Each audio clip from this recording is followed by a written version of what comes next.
विलासराव इनामदाराच्या वाड्यात बाळ्या डुंबारेच्या देखण्या गुल्लीचा तमाशा रंगला होता. गुल्ली कहर करीत होती. तिच्या उन्मादक हावभावानं नि पायातील नुपुरानं पुढं बसलेल्या माणसांच्या मनात विकाराचा डोंब उसळला होता. गुल्लीची रुंद छाती, हरणीसारखे डोळे, त्यांची नाजूक उघडचाप, रसरशीत पोटऱ्या, पायातील गती पाहून माणसे निर्भान होत होती. गुल्ली प्रत्येकाच्या उरात बाण रुतावा तद्वत रुतली होती. रंगराव पाटील स्वतःला विसरून बसला होता. माणूस एकदाच जन्माला येतो, एकदाच मरतो, त्याचं माग काहीच राहत नाही. आपण ही तरणी बांड गुल्ली घरात घालावी असा विचार त्याच्या डोकीत नाचत होता.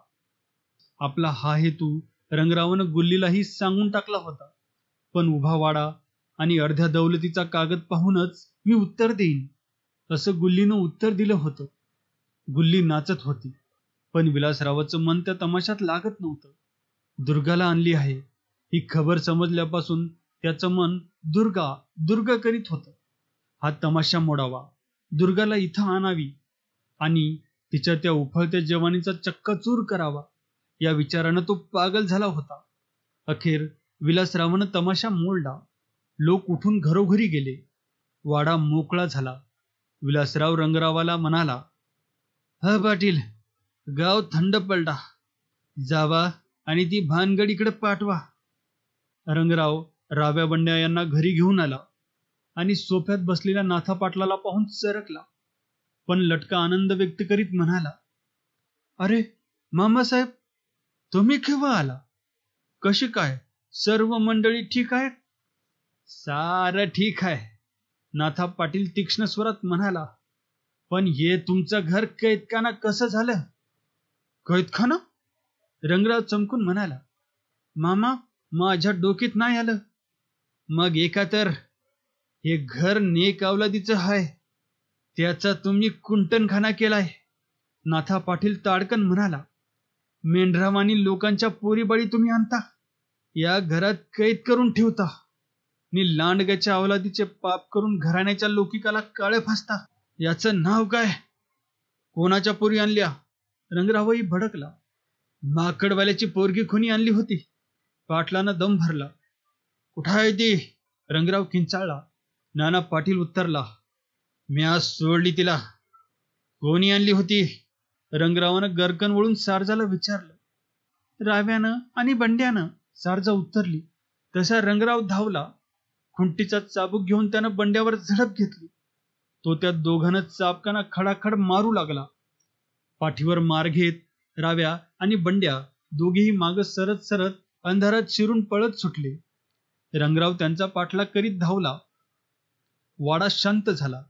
रंगराव, राव्या व बंड्या हे तिघे विलासरावाच्या वाड्यात आले. तेव्हा बंड्या पाठचोळीत म्हणाला, पाटील, सासऱ्याची डोळं फोडवण करण्यासाठी आमची पाठ फोडून काढली की? रंगरावानं विलासरावाला घडलेला सर्व प्रकार सांगितला. ते ऐकून विलासरावाचं डोकं पेटलं. म्हणाला, काहीही असो, आता वेळ दडू नका. माणसं घेऊन माळावर चला आणि हजारो लोकांच्या डोळ्या देखत दुर्गाला जबरीनं ओढून आणा. चला. बंड्या, राव्या पळाले. त्यांनी आपली माणसं जमवली, कुऱ्हाडी ठोकल्या, कंदील पेटवले आणि 50-60 लोकांनी त्या माळावरची खोपटं वेळली. बंड्या, राव्या यांनी पालाला वेढा दिला. लखलखीत चांदण्यात हत्यार चमकू लागली. यंकू गंग्याला जवळ घेऊन बसला होता. नाथा पाटलाचे शब्द त्याच्या कानात घुमत होते. त्यानं घर वेढणाऱ्या लोकांना रामराम केला. का बसलास? नीज येत नाही वाटत? बंड्यानं विचारलं.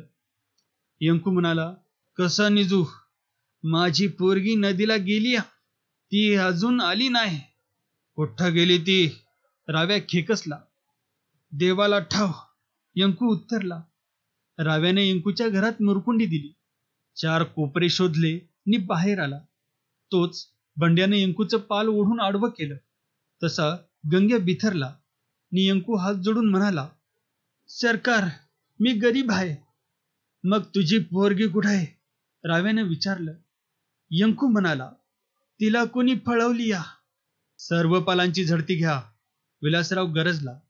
हत्यारी लोक प्रत्येक पालाची झडती घेऊ लागले. सर्व भिकारी उठले. कुत्री भुंकू लागली, पोरं रडू लागली, बायका ऊर बडून घेऊ लागल्या. रंगराव ओरडला, पहारा कडक ठेवा, ती दुर्गा दूर गेली नाही. झडतीला आरंभ झाला. हत्यारी लोक घराघरात शिरत होते. निजलेल्या बायांना उठून पाहत होते. लोक घरात शिरताच पोरं किंकाळत होते, बायका ओरडत होत्या, कुत्री भुंकत होती. पालात शिरून ते लोक निजलेल्या तरुण पोरीच्या तोंडावरचं पांघरून दूर करून पाहत होते. सर्वत्र हलकल्लोळ झाला होता. शिकाऱ्यांनी नीर काढून शिकार शोधावी, तद्वत त्या लोकांनी दुर्गाला पालापालात शिरून पाहिली. दुर्गा सापडली नाही. विलासराव संतापला, म्हणाला, याचा अर्थ ती अजून घरी आली नाही.